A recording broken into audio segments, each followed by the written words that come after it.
Good afternoon, everybody. Welcome to the February 5th, 2026 meeting of the Chatham Finance Committee. Let's see, this meeting is being recorded and will be available shortly hereafter for scheduled and on-demand viewing on any smartphone or tablet device. If anyone else is recording the meeting, including the use of AI note-taking apps, please notify the chair. Seeing none? Pursuant to Governor Healy's March 28, 2025 signing of Chapter 2 of the Acts of 2025, extending certain COVID-19 measures adopted during the state of emergency, suspending certain provisions of the open meeting law, General Laws Chapter 30A, Section 20, until June 30th, 2027. This meeting of the Chatham Finance Committee is being conducted in person and via remote participation. Every effort will be made to ensure that the public can adequately access the proceedings as provided for in the order. A reminder that persons who would like to listen to this meeting while in progress may do so by calling the phone number area code 508-945-4410 with a conference ID number of 394-678-486 #, or join the meeting online via Microsoft Teams via the link in the posted agenda. We will post a record of this meeting on the town's website as soon as possible. So we have a quorum of the Finance Committee present. I'll call the roll. Stephen Daniel.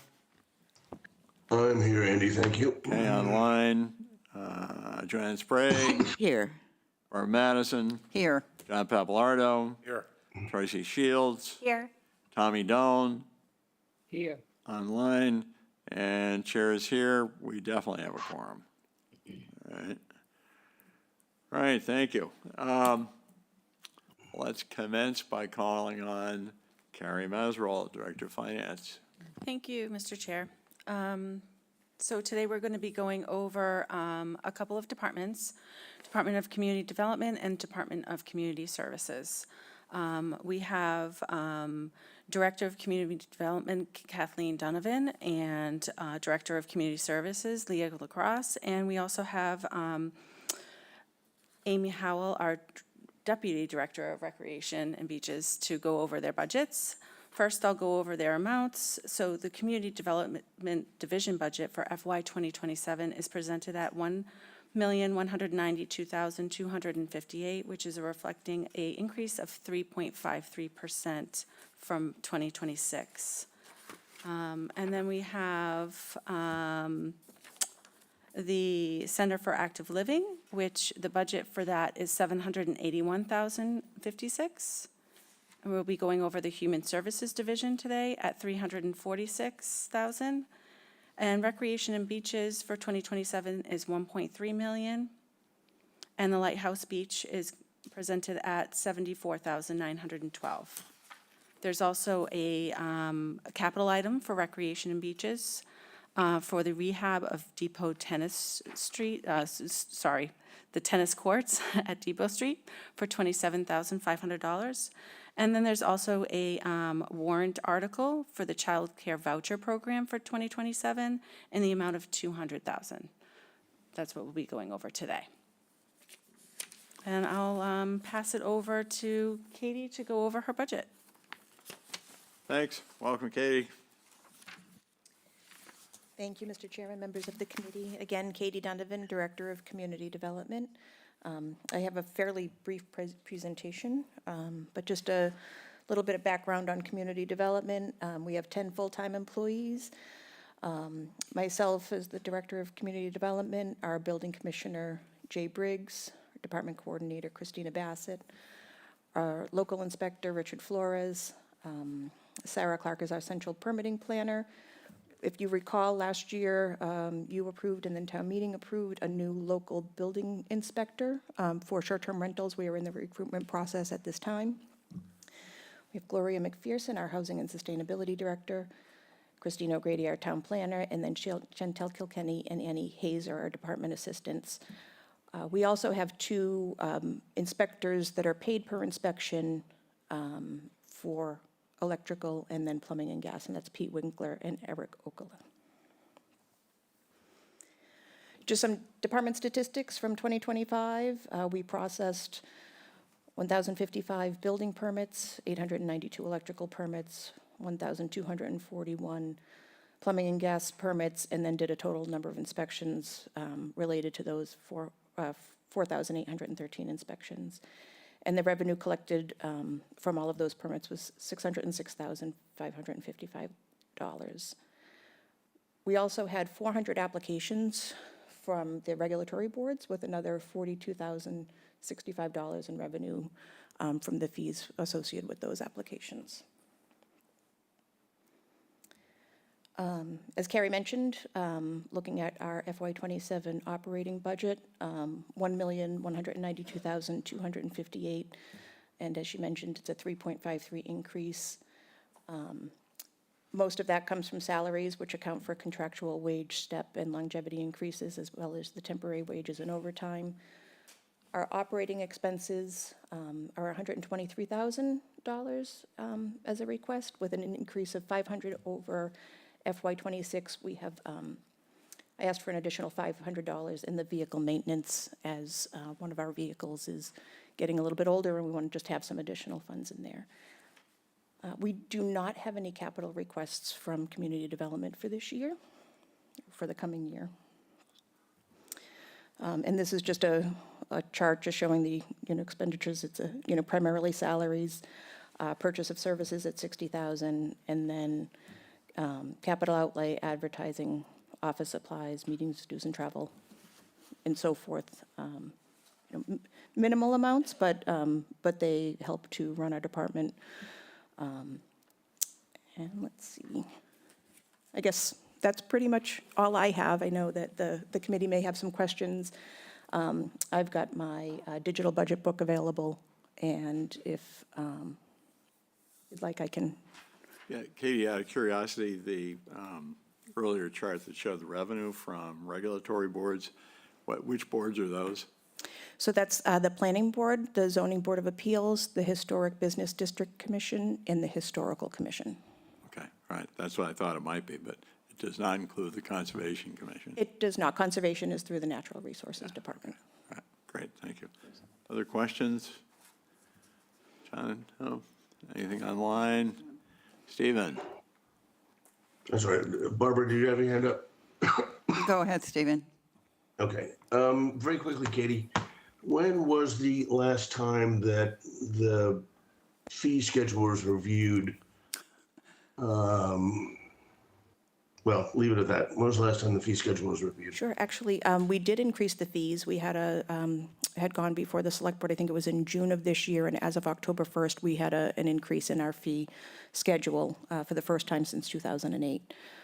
So that is fairly new, and I think we are certainly starting to see a larger increase in what we're taking in from revenues from those fees. We're charging additional or new fees for some things that we never charged fees for, but because they require review, those are like exterior mechanical permits.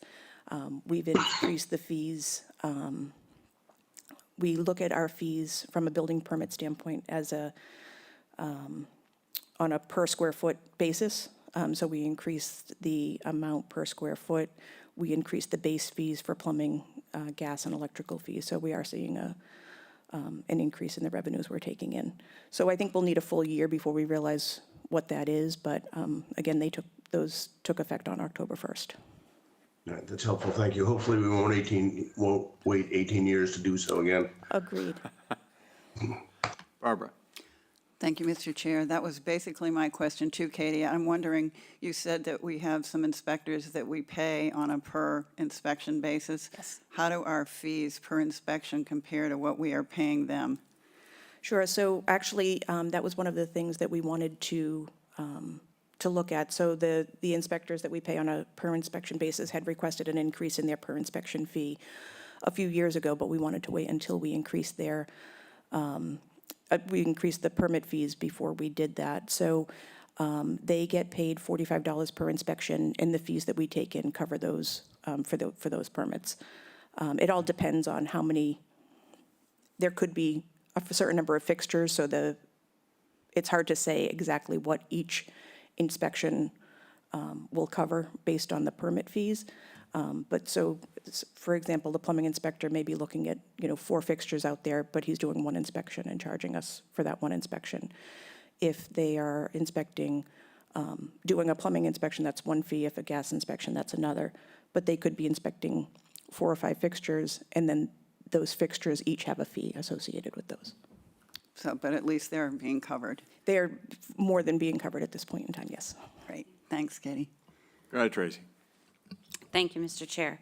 And forgive my ignorance if this is the incorrect place to ask this, but for fines, when somebody like violates their building permit or builds outside of where they're supposed to, where do those fines come into community development? Yes, they typically would, but typically what we would do is, work without a permit. We double the fee for the permit when they come into compliance. We have re-inspection fees if somebody requests an inspection and they're not ready for the inspection. We have a re-inspection fee. So we try to capture all of that within. So that would be within those numbers we just saw. Yes, and I'm happy to share the new fee schedule with the Finance Committee through our Director of Finance. Sure. I was inspired to ask because it sometimes feels to me like people build in whatever the fine is and still do whatever the heck they want, and it seems like for a multi-million-dollar property, having a fine of just, whatever amount that is, it's well worth it for them to take the slap on the wrist, pay the fine, and make $1 million more because they built up or something, you know what I mean? Sure, and typically what we find is a lot of times is that people that don't realize that they needed a permit. We don't typically find it with the larger projects because they're aware. I don't say it doesn't ever happen, but really what we see for work without a permit is a smaller job that somebody might not realize they needed a permit for. And we work with folks if they're genuinely, not knowing, we may not charge that, that double that fee, but we leave that up to the inspector and the building commissioner. And then if they go outside of the scope of what I guess it would be like in front of the planning board or zoning, if they go outside of the scope of what they've been permitted to do, the inspector would be the one who finds that, and then there would be a fine or a recommendation for changing it. Yes, so often, there could be a fine, but often what happens is we stop the job and they have to go back to the board, and time is money. And so, people don't necessarily want to do that. Most of the time, people follow the plans that they have approved. But we've had instances where people have gone beyond the scope and we've needed to stop projects and have them go back for the approvals from either the zoning board or historical commission. Question for you, Katie. This is judging from headlines in a local town. Do we have any unclosed building permits? Well, those that haven't been closed out with a final inspection? We actually have been trying to take care of that for quite a few years. I'm glad to hear that. Yes. And actually, I don't think we have a lot now because what the state has advised us is that we close them after a certain time period because they're no longer valid. But for a long time, we had all the active building permits at the front of the office, and we would call folks and just, talk to them, you need to close out your permit. So our building commissioner and local inspector really kind of keep on top of that now, so we don't have that big backlog to look at. Okay, great, thank you, appreciate it. Any other questions? Anybody attending online? Nope, doesn't look like it. Thank you, Katie. Okay, thank you all Appreciate very it. much. Back to you, Carrie. Thank you. It all comes back to Thank you. you, Katie, that was good. So next we have Community Services and Human Services for the FY 2027 operating budget. And Director of Community Services, Leah Lacrosse, is here to go over that. Oh. And I'm sorry, and Amy Howell as well, Director of Recreation and Beaches. No, that's okay. I'm gonna, hopefully.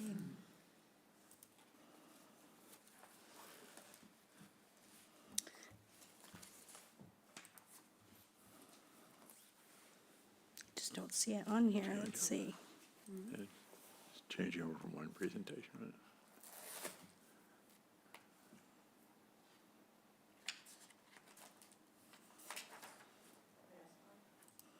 Please.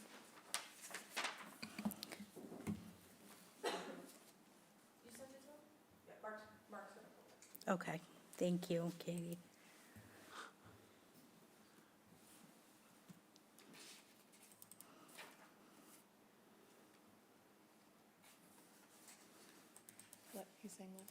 Oh, sorry. Trying to be helpful. You know how that goes. That's community development. There we go. Thank you. Thank you, Carrie. Thank you, Mr. Chair, committee members. I'm Leah Lacrosse, Director of Community Services, and I too have a short budget presentation for you today. It's rather quick. We're, as far as the budget goes, we're not doing anything too crazy this year. And I don't know why this isn't working. There we go. Okay, so under the umbrella of community services, we have the Council on Aging, or the Center for Active Living, Recreation and Beaches, and the Human Services Committee. So just some information, this is not in the slide, but wanted to let you know right now for the COA division, we have 7 full-time employees. The full-time employees includes our new director of our Riders Cove Respite Program, our Adult Supportive Day Program. And we also have 7 part-time employees, which includes 5 drivers and 2 program aides for the Supportive Day Program, which just celebrated its 1-year anniversary, if you can believe it. So we have total unduplicated participants. We have 1,441, or 22% of Chatham's year-round population of 6,607, which was the latest number I got from the United States, from the census. Outreach clients, 518 individual clients, which is 241 more than last year. And total number of behavioral health calls, which we've really never reported on before, but we have our new clinician, is 954. Units of attendance, we really blew up this year, which I was really happy to see. 10,866, which was 6,347 more units of attendance than last year. For transportation, total unduplicated transportation participants was 148, 33 more than last year. And rides and grocery deliveries was 3,924, which was 466 more than last year. So as you can see, we've definitely grown, which is wonderful. People are realizing we're here and the services we provide, and they're using them. So we're happy. But with growth comes an increased budget. So for our FY +27 ask for salaries and wages, $723,687, which is 136 plus thousand over last year. But again, that includes the salaries for the day program, which we didn't have prior. We also had to hire another part-time driver. Like, for instance, today we had 44 rides scheduled. When I first started, it was probably 3 a week, if that. So we've really gone up with that. Our expenses, we're asking for $57,369, which is just under $4,000 difference this year, for a total increase in our budget of $139,917.53. For Human Services budget overview, we are asking this year for $346,550 for a difference of 18,000 plus 18,000. The reason it went up this year is we had one new nonprofit addition this year, but also last year there were several people who were kind of regulars that applied every year that didn't apply last year. So our numbers went down last year and they came back this year. The new childcare voucher amount requested recommended from the Human Services Committee was $200,000. That's a $25,000 increase over last year, and that is because the demand is so high. Childcare continues to be a huge crisis, financial crisis for families. So that was the justification for their recommendation of $25,000 in additional expenses. And we have no capital requests this year. As you know, we are hoping to renovate our building, and we'll have more to come on that in a couple of weeks. And other than that, that's all I have. If you have any questions before I turn it over to Amy. Go ahead, Tracy. Can you expand a little bit more on what is the Human Services budget is used for? Sure, absolutely. The Human Services it's a committee appointed by the Select Board, and they put out an RFP for grant money for nonprofit organizations that serve Chatham residents. And then each year, there's usually around 15 to 18 nonprofits that respond, and there's a whole package that they have to fill out with their financials and everything else. They have to show that they serve Chatham residents, and they apply to the Human Services Committee for grant funds. And so it's the town monies that's used, but the Human Services Committee is tasked with going through those organizations' finances and need requests, and then making the recommendation to the town manager. You're welcome. Barbara? Thank you, Mr. Chair. Leah, the behavioral health calls, what does that cover? I mean, what kind of, is that physically calling or going out to see people? And how does one get one of those calls?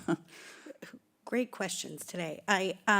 So Diane Nash is our first, the town's first behavioral health clinician. She was hired a little over a year ago, and she started this program. So she co-responds. She works for the Department of Community Services. She works under the Community Services. She has office hours both at the CFAL and at the police department. And on the days she's at the police department, she co-responds with them if it's a behavioral health crisis, if there's a call, say, for domestic violence or a behavioral health crisis. If someone is having a mental health crisis, she will go on those calls with them with the hopes of diverting them from the criminal justice system. So she's really there for crisis intervention, and then she will refer them out. Once the crisis has subsided, she will refer them out to whatever agencies can help them best. Her hours at the CFAL, she sees a lot of our older adults who are living in isolation, maybe having mental health crisis themselves, or they've just lost their spouse and they're experiencing a tremendous amount of grief. She'll help them through that too, do short-term counseling with them before she refers them out to other organizations if needed.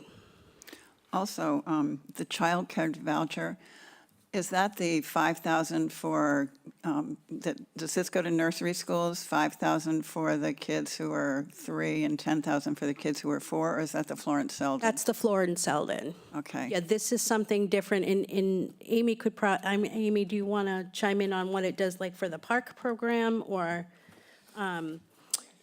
families can apply for childcare assistance from this grant, and Okay. depending on the ages of the kids. But Amy uses it quite a bit for the park program, the after-school program, if you want to. Yeah, sure. It's essentially used for, outside of the preschool, as you said, so for basically licensed after-school care or licensed summer camps. So for this past year, in our after-school program, we had 25 children registered in that used the childcare voucher. And in the summer rec program, we had 50 children in that used the voucher program. So it is well used for families in town that participate in our programs. Oh, that's great. Thanks. Sure. Go ahead, John. Leah, the numbers you put up for calls for service and assistance for comparing last year to this current year show some pretty significant increases, which on the one hand is a really good thing. Do you attribute that to people becoming more aware of the opportunities available through the programming or some other reason? I do. We do a lot of, and the town is really good about doing a lot of promotion of our services and everything else, but word of mouth can't be beat. So I'll give you, for instance, our Healthy Meals in Motion program that we do in conjunction with the Family Pantry. Anybody, regardless of age, you don't even have to disclose your financial information. If you're feeling food insecure, you fill out an application with our outreach coordinator, and then once a month, you fill out a grocery list. We send it into the Family Pantry, and the third Wednesday of the month, the Family Pantry shows up in a big box truck and unloads the groceries, and we do a drive-through and load them into your car.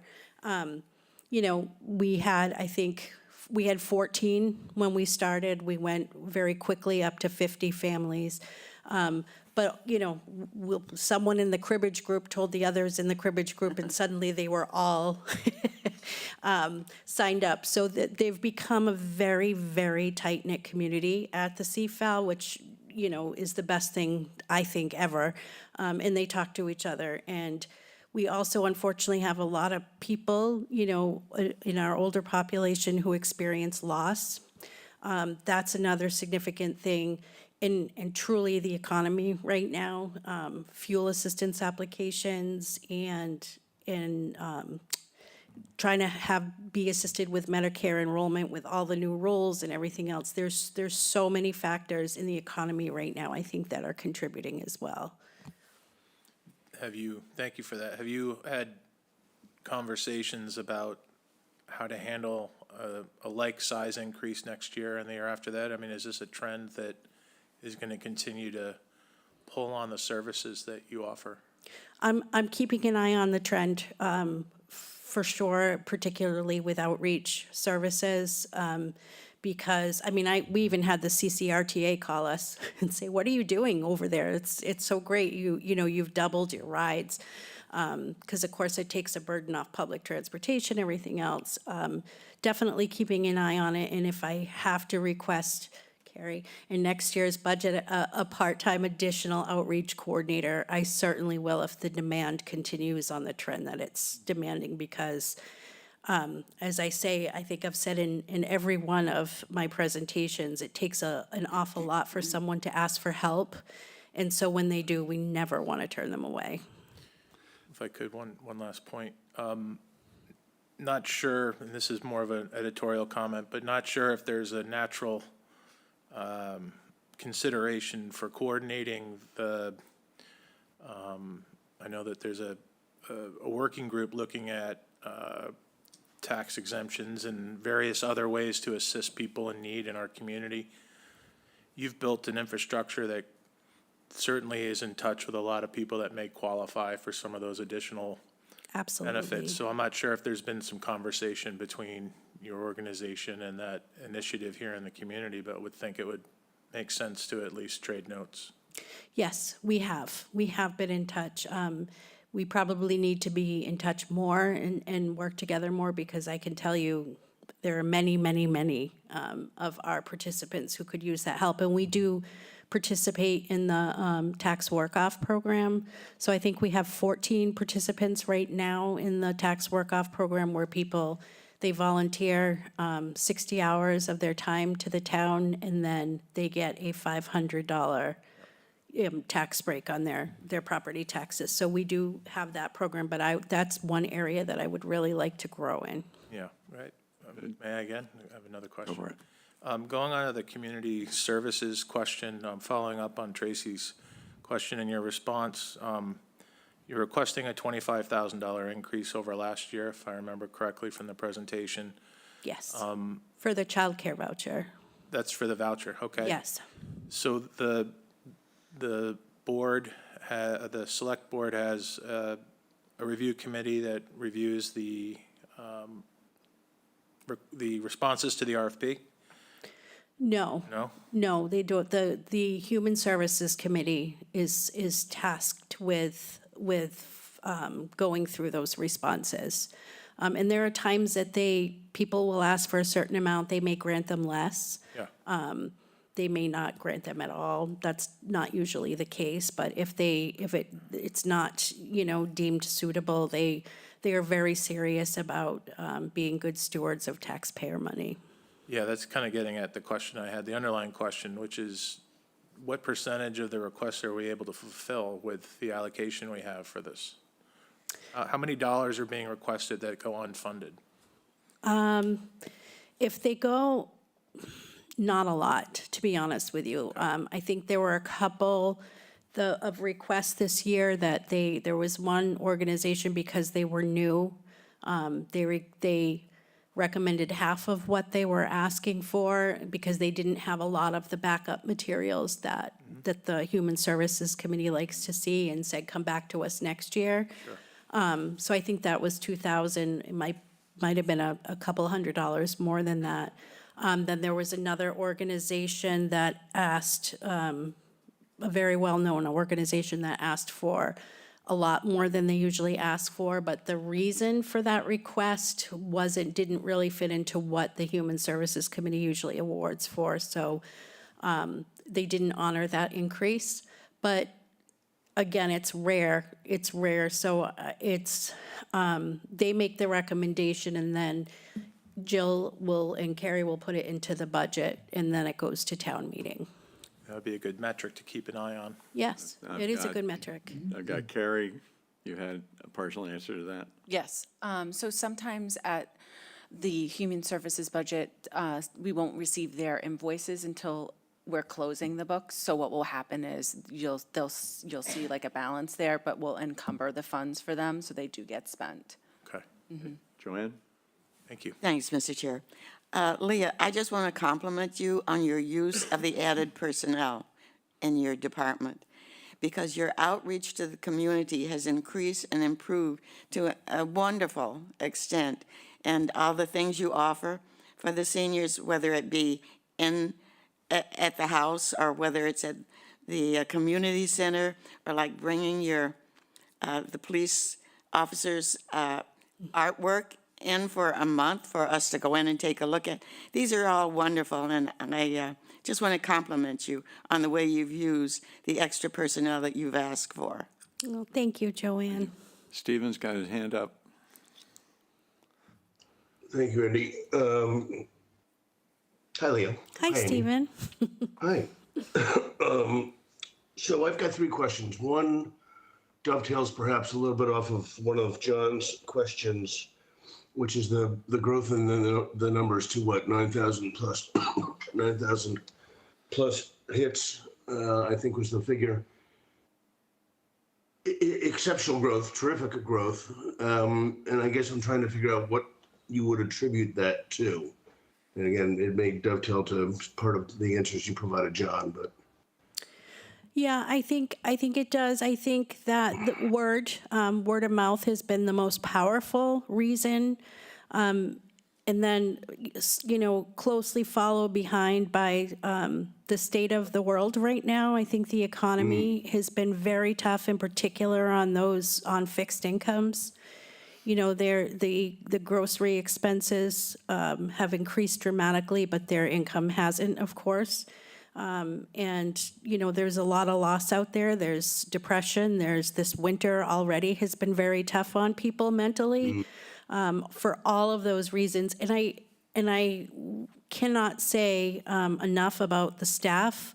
Our outreach coordinator is out there constantly and meeting people where they're at to make sure that their needs are met. Everything from this past snowstorm, delivering groceries to people who weren't shoveled out, and just doing. The staff there really goes above and beyond. So I think that word of mouth helps a lot. Terrific, thank you.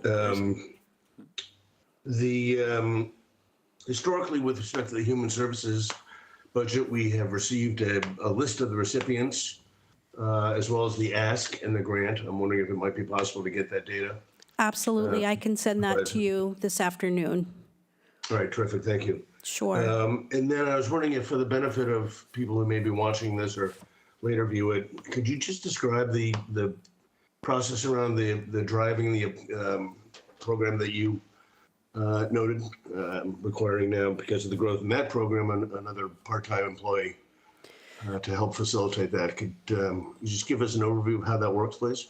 Certainly. Again, when I started, there was very little as far as our transportation went, and we started promoting it a lot. We put it in our newsletter, like on the second page for a while. Social media, we reminded people, and then it caught on very, very quickly. We prioritize medical appointments. They are always the priority. We have people who go to chemotherapy appointments. We have people who go to PT appointments, who couldn't otherwise get there if they couldn't. Sometimes public transportation is booked, even though they have medical rides. They would have to pay for an Uber or a cab in order to do that. So we bring them to their appointment and then bring them home. Then there are, once a week, we pick people up and we take them to Stop and Shop. And the driver will wait there for them while they all do their grocery shopping and then bring them home with their groceries. We do everything from pharmacy trips, banking trips. If we have room in the schedule and there is not need for a medical appointment that day, very rarely we'll bring them to a hair salon appointment, or there's one person who is stuck in their homes with no family around, and if there's room in the schedule, our driver will call and pick and offer to take her to job lot or something like that, just to get her out of the house. So we do all sorts of things, but primarily it's medical appointments and bringing them back and forth to the programs at the CFAL, because they wouldn't otherwise be able to get there. And how does one sign up for this, or how does one request a ride? A, and B, is there a kind of a geographical fence around destinations? Can somebody get a lift to Hyannis for an appointment? It's funny, we just talked about this today at our meeting. Alexis, who is our transportation coordinator, to get a ride, all you have to do is call and say that you want to, sign up for a ride. And she is a master at, making it all work, making all the, timing it out when people get dropped off and picked up and everything else. Right now, we go as far as Hyannis is our furthest point, but it's something that we're looking into. We don't have a whole lot of demand to go further than that. Some people want to go to Sandwich for PT, but that's usually not the case. Most of the demand is for Hyannis for medical appointments. Okay, that's helpful. Thank you. Of course. Nice work. That's sort of an associated question. With that increase in transportation services, are you trying to keep an eye on your transportation fleet when they need to be replaced, rehabbed? Oh, yes.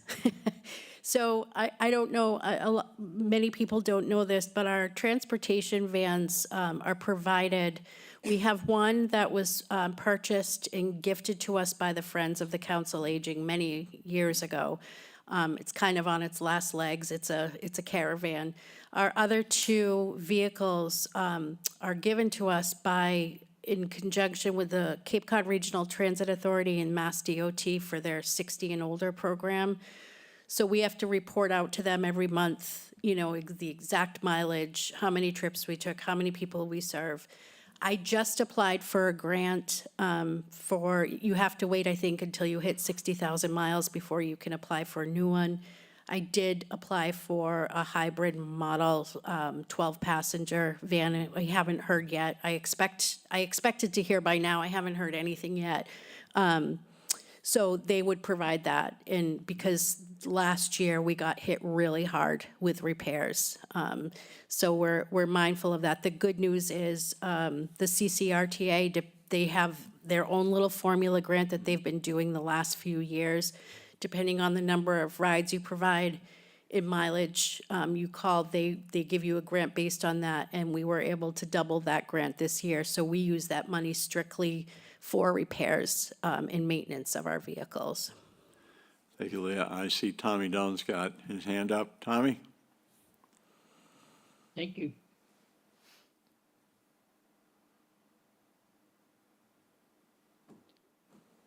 Tommy, you there? I'm here. Can you hear me? I can. Okay, I have a question for Leah. In the budget book, there shows a local inspector. There's no one in that position, yet there's 77,000 in the budget for that position. Why? So I think that's community development, maybe not community services. Okay, all right. Thank Sorry you. about that. That's all right, thank you. Okay, well, Katie, would you like to answer Tommy's question in the meantime? Might as well. Thank you, Mr. Chairman. Yes, so the position was funded last year. We've been waiting for guidance through the state on exactly what the requirements are for us to do short-term rental inspections under the state building code that was changed, I think it was last July 1st. We have advertised the position.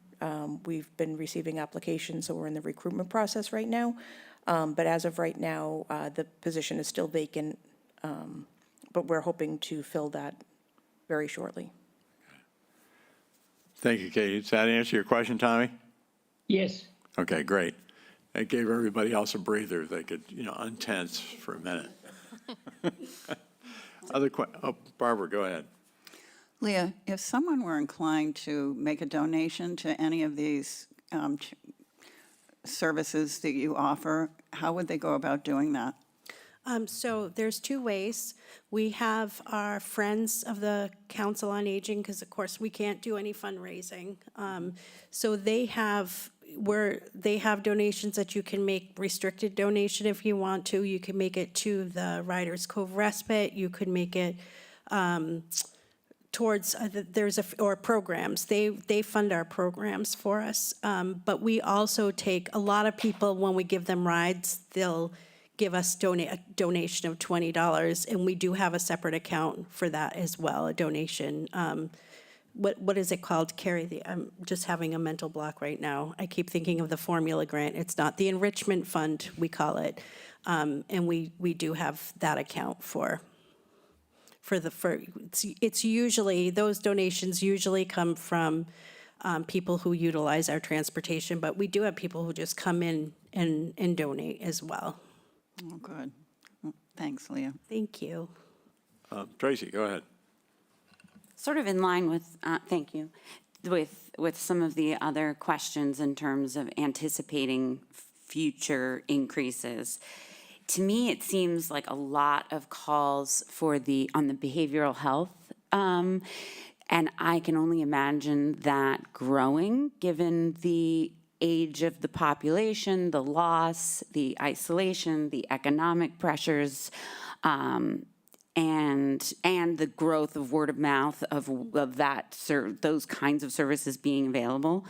My question is do we need to think in terms of budgeting more for that? Like, does that need to have an office that's separate from CFAL? Is that an appropriate venue for it? Do there need to be, assistants or any other, like, how do we bolster sort of that program without burning out the person that we have doing it? All great points. We agree with you. I check in with her daily. You're not burnt out, are you?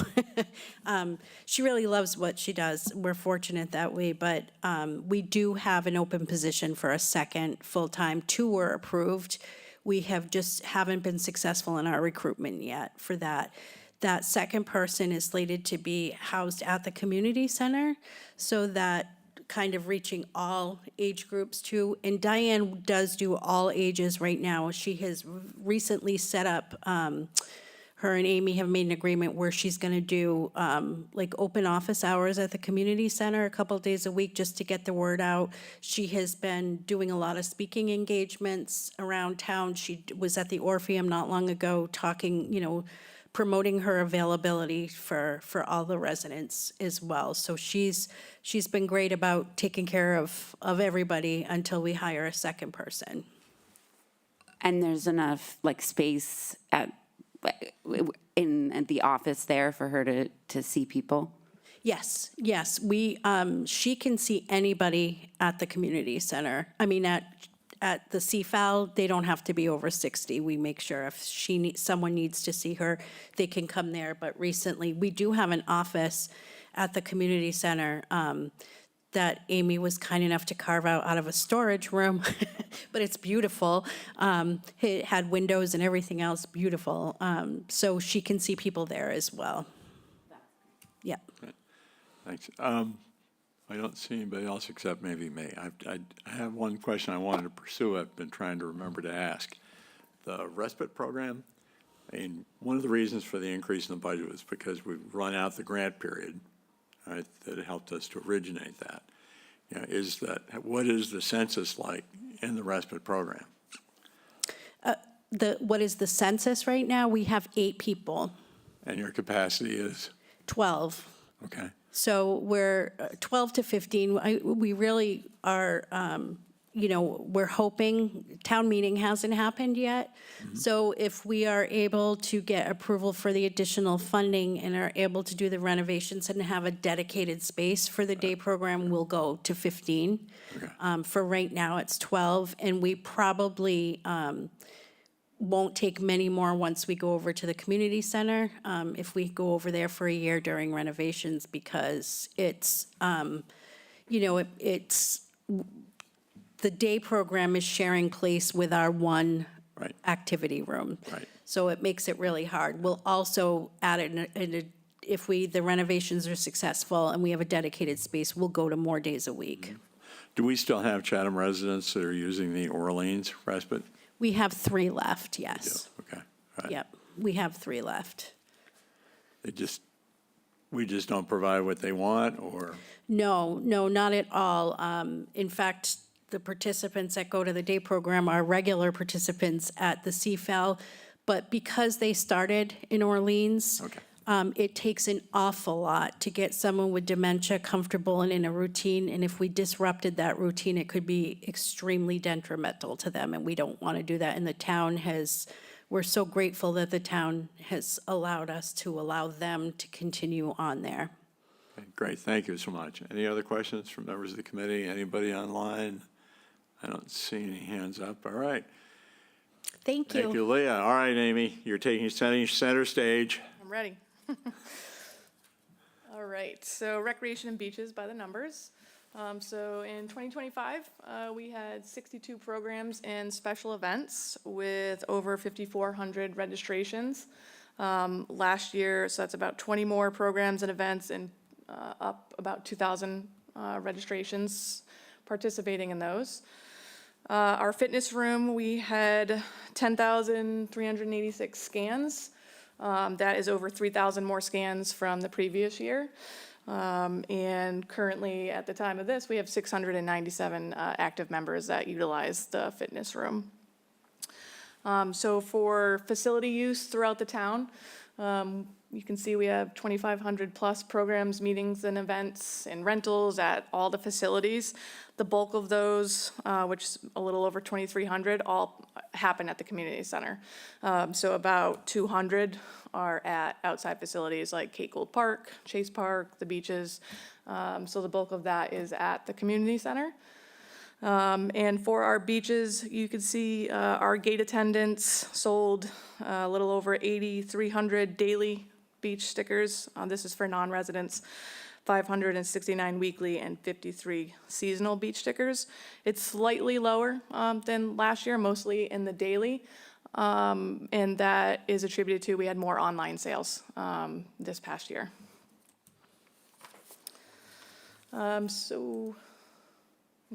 So our FY27 request is at $1,133,888 for our salaries and wages line. The difference is about $100,000. That is pretty much attributed to obviously contractual wages for our 6 full-time staff, and then seasonal staff, we have about 60 to 70, and which takes up about $400,000 of that salaries and wages line, and that is includes increases to our seasonal staff as well. Our expenses stayed pretty steady at $174,920 with only a $3,100 difference, and that is attributed to our Porta-John line, which is contracted out. So overall, $1,308,808 with a difference of $103,849. North. Our Lighthouse Beach, which is obviously our Lighthouse Beach operations, our beach patrol. This year, our seasonal wages, we have an increase of $8,240 at $63,712, and that is attributed to raising, their rates to help with recruitment and retention. Our expenses request stayed the same at $11,200, so a total of $74,912. And the difference, again, is in their salaries and wages. And we have one capital request this year, and that is for rehabilitation of the Depot Street tennis courts. So the project will include basically repainting and sealing of the courts. Can kind of see from the pictures, those courts used to be blue, and they're no longer blue anymore, so it's down to asphalt. And we want to redo them before the weather starts to affect the asphalt, getting cracks in them. So we will totally repaint and reseal the courts, new net systems and benches. And that is it. Any questions? Any members of the Finance Committee? John, go ahead. Are those courts also pickle courts? There are pickleball lines on them, yes. Of course. Naturally. Go ahead, John. Can we go back to Leah for a second? You mentioned cribbage. Is there like a cribbage club? They are the cribbage masters. And they play Monday, Tuesday, and Wednesdays at 1:00, and they would love new members. I'm like imagining a fundraiser cribbage tournament town-wide for the CFAL. Or, They never miss a day, let me tell you. All right, Stephen.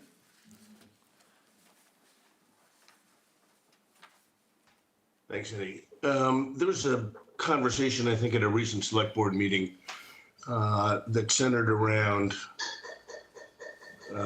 summer wages and discrepancies, I guess, between Chatham within the workforce and then Chatham compared to other communities.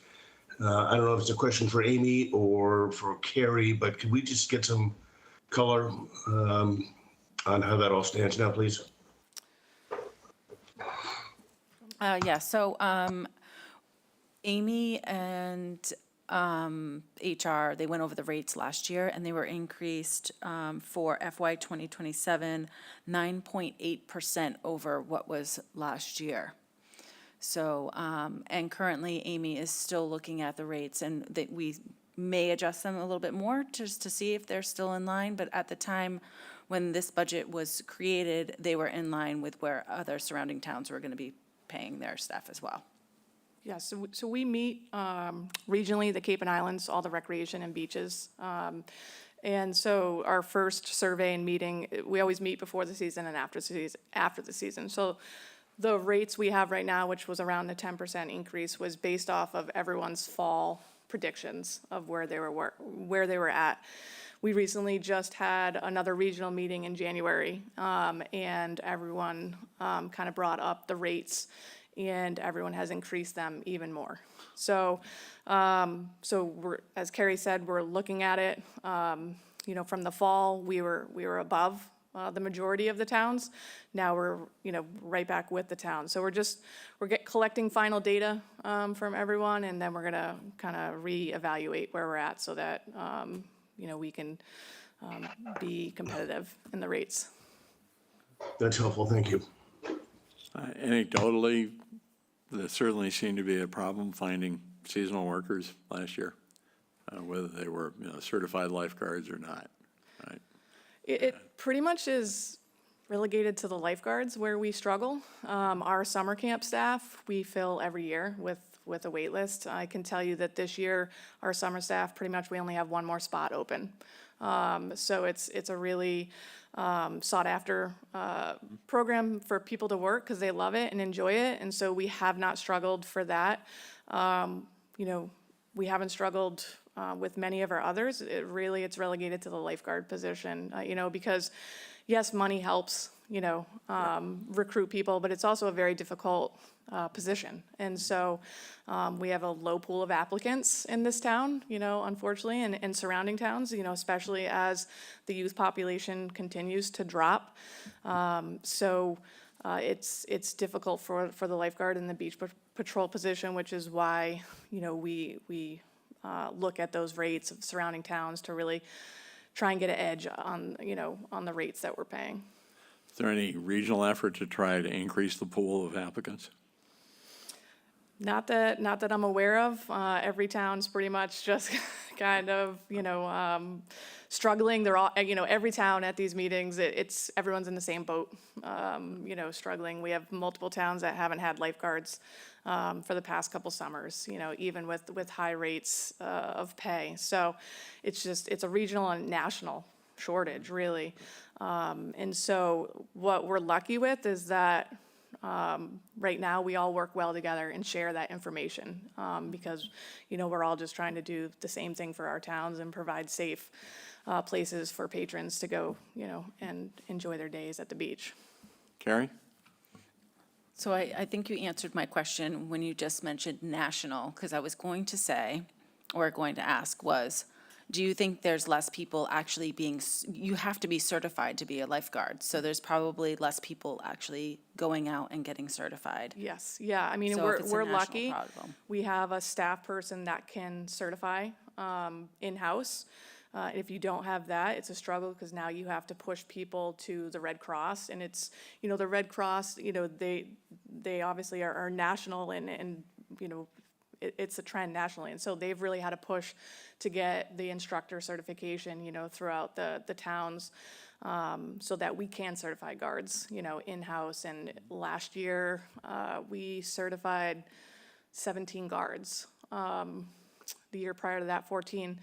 The year prior to that, we didn't have an in-house instructor trainer. And so we lost a lot of, you know, candidates because, you know, they'll go to a town that can just hire them and you know, in-house and certify them. So having Caden, Caden Quinn, who's our instructor, has been, you know, amazing. And we've seen, and we also started a junior guard program for 15-year-olds, which is like a feeder system for us. The first year we did it, we had 1. Last year we had 6. So, you know, we're just trying to do everything possible to remain competitive and then just, you know, help us with these feeder systems and you know, recruit people into the position. Great, thank you. Other questions? I don't see any more online. We're all set. All right, thank you. Appreciate it.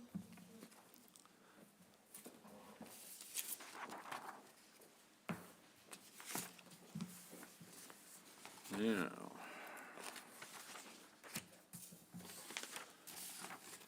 we have the child care voucher article. I don't know whether the idea was to try to take any action on it or just, No action today. Yeah. Leo, did you want to talk about the child care voucher program? Or we did pretty much. I mean, Okay, it's- oh, sorry. No, we'll wait and to vote on it until after, but it was just, wanted to bring it Okay. up today. no, that's fine. That's good. Carrie, has the select board voted on this yet? No, community development and community services have not presented their budget yet to the select board. All right, thank you. All right, then, nothing further on that. Then item number 6 on our agenda is the RTE Working Group follow-up. And our chairman, Stephen Daniel, I think wants to address that. Thanks, Andy. There's two elements to this. Obviously, the residential tax exemption has been in the news quite a bit as of late. I've received a fair bit of inbound traffic expressing concerns about it, as I know other members of the committee have.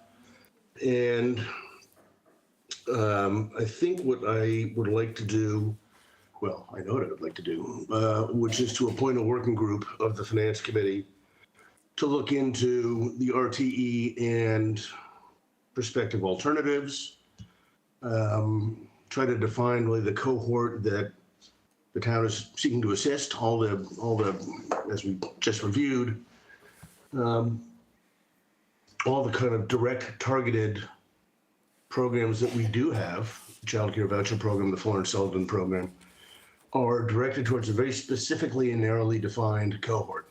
And I have not been able to discern any pattern in the select board deliberations on this topic that would suggest a similar cohort. Who are we trying to serve? I've raised this point before. I'd like the working group to look into whether we are optimizing all the available program options that the state provides. Are we optimizing the amounts that we can provide within the programs we do have?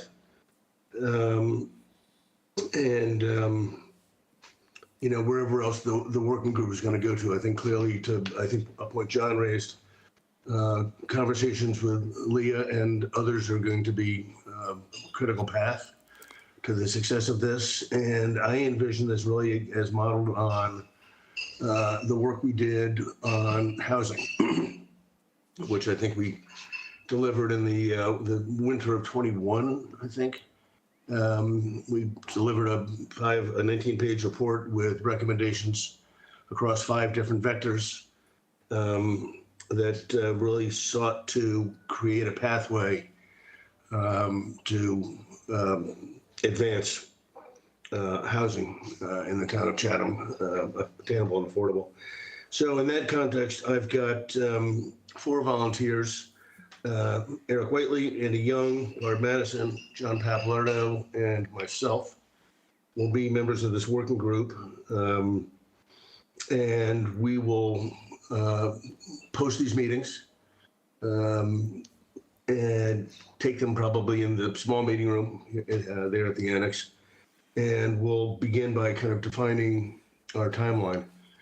Adjacent to the work of the working group, I would like the Finance Committee today to vote on a motion to have an article of town meeting that would provide the sense of the town meeting to the select board to defer implementation of the residential tax exemption for a year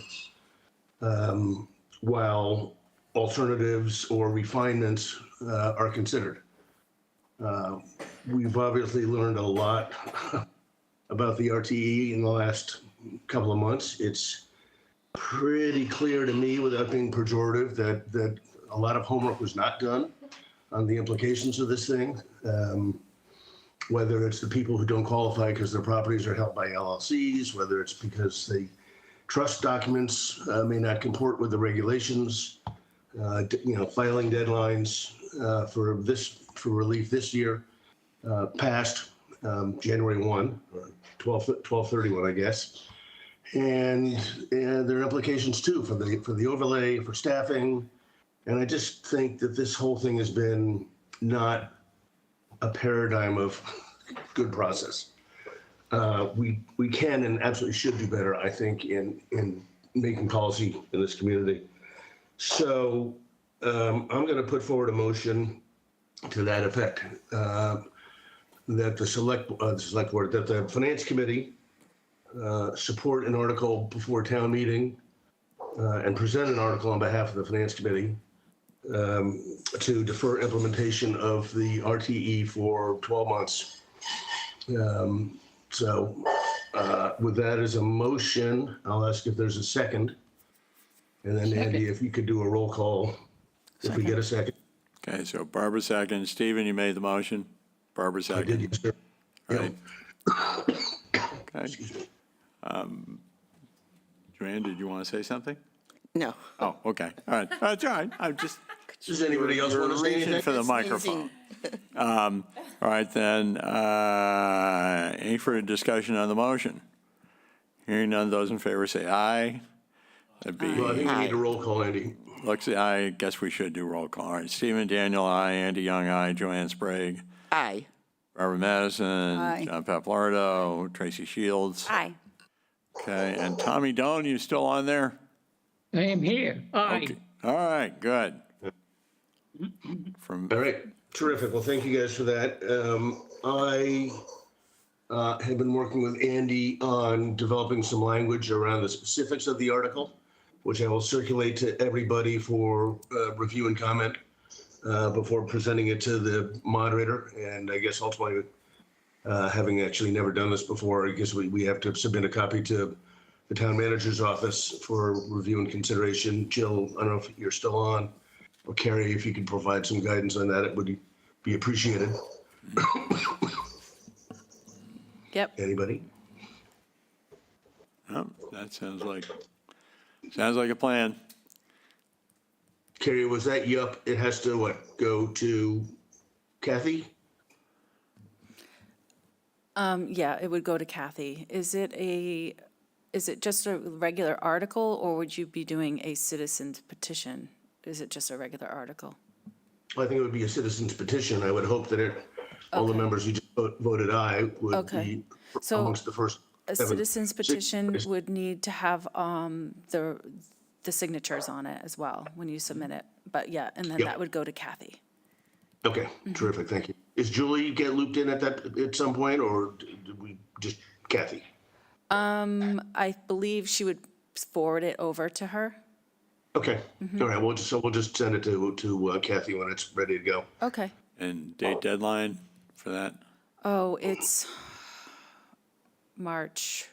I can't remember the exact deadline. I'll get it for you. Okay, Send it to you. just advise. I know it's in March. Stephen. Yep. Yeah, no, understood, appreciated.